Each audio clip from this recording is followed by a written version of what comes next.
Well, do you want to find out how special it was this week? I I am almost willing to say that I will whistle Dixie out my ass if people watch this program. This was abysmal. But I'm scared because, the AEW fans are just one step above the Germans that like to have their balls nailed to a step stool. So I don't know. So just to confirm, you will or will not whistle Dixie at your I said I'm almost willing to. Okay. Well, we'll see what happens. That may have been the right decision. This past week, AEW Dynamite, Wednesday, July 5th on TBS, on average, was watched by 855,000 viewers. Good Lord. So, again, they can't run them off. The 800 to 850 or 860 that of every Wednesday night, they can run them off over the course of the 2 hours, but they will come back the next week and start again. That's right, and that's indeed how the show began. They started again this week. Segment 1, Quarter 1, 8 to 8:15 p.m., compiled by WrestleNomics here. Darby Allin and Keith Lee's backstage angle, and then Lee and Swerve versus Darby and Pockets with picture-in-picture, 906,000 viewers. All righty, let's see where they go from there.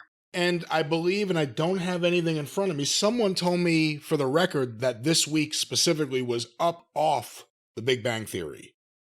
So they actually began higher than the Big Bang Theory, for whatever that's worth. Good Lord.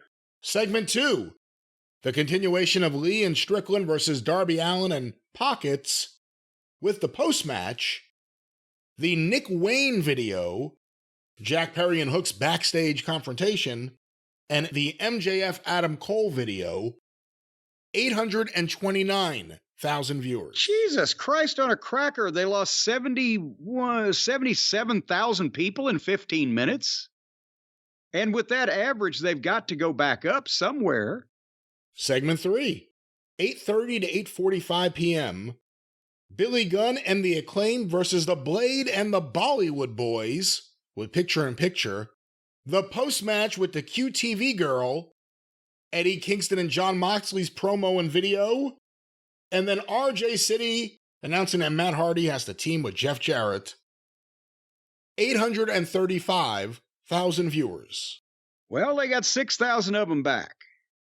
Segment 4, the Chris Jericho Don Callis live promo, 8:45 to 9 p.m., and the CM Punk Samoa Joe video, 898,000 viewers. Okay, that is again 63,000 more, so they're almost back to where they started from. Imagine that, Punk being in that quarter. The 9 o'clock hour, segment 5, Roderick Strong and Adam Cole's backstage angle, followed by Adam Cole and MJF versus The Butcher and Matt Menard, with picture-in-picture, 879,000 viewers.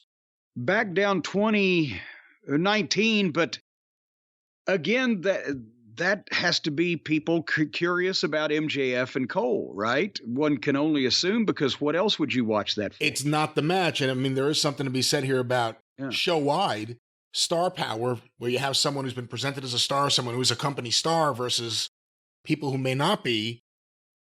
It's like a squash match in the old days, but segments, what is this now? Segment 5. Segment 6. Excuse me, the overrun threw me off here again. That happened last week.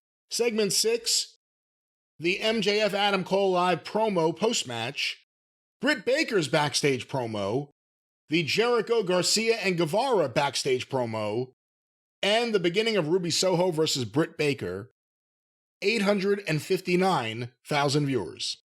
So they only lost 20,000 on that, and boy, that's where they usually start hemorrhaging, so the last 2 quarters could tell the interesting tale.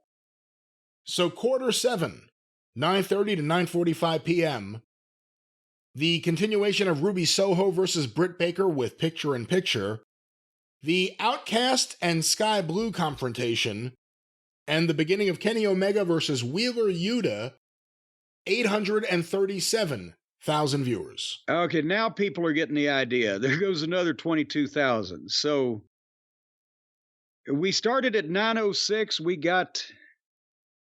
dropped to 8:29. Second quarter, unbelievably enough, the worst so far. That usually doesn't happen. Orange Cassidy. Well, there you go.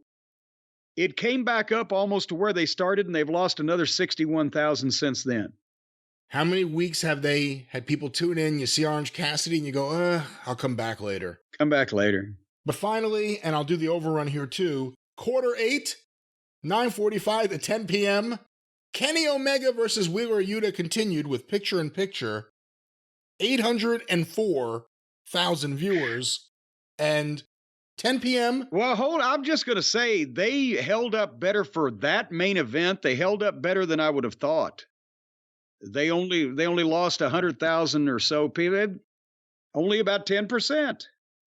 And finally, the 2-minute overrun, 10 to 10:02 p.m., the finish of the match and the post-match brawl with the Elite and the Blackpool folks, and Takeshita, 804,000 viewers. Same exact thing. In 2 minutes, you can't get credit for the quarter-hour number for only 2 minutes. I forget exactly how they quantify it, but unless at least back in the Attitude Era when we were starting to pay attention to that, unless something went like 7 minutes or the majority of the quarter or something like that, you couldn't take credit for that number. I think they just dittoed because it was only 2 minutes, because they didn't do it on purpose. They just needed the extra time.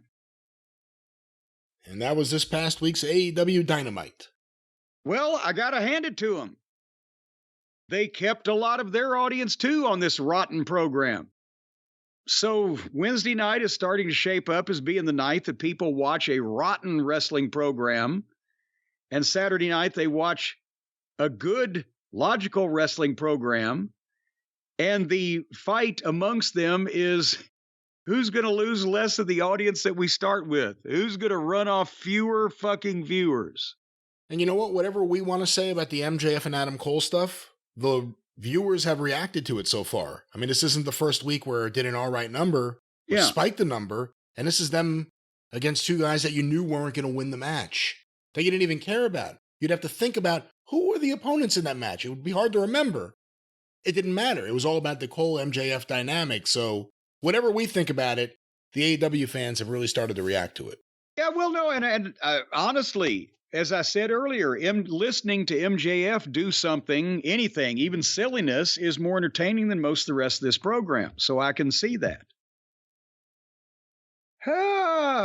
Well, we're going to find out. We haven't even seen Collision yet.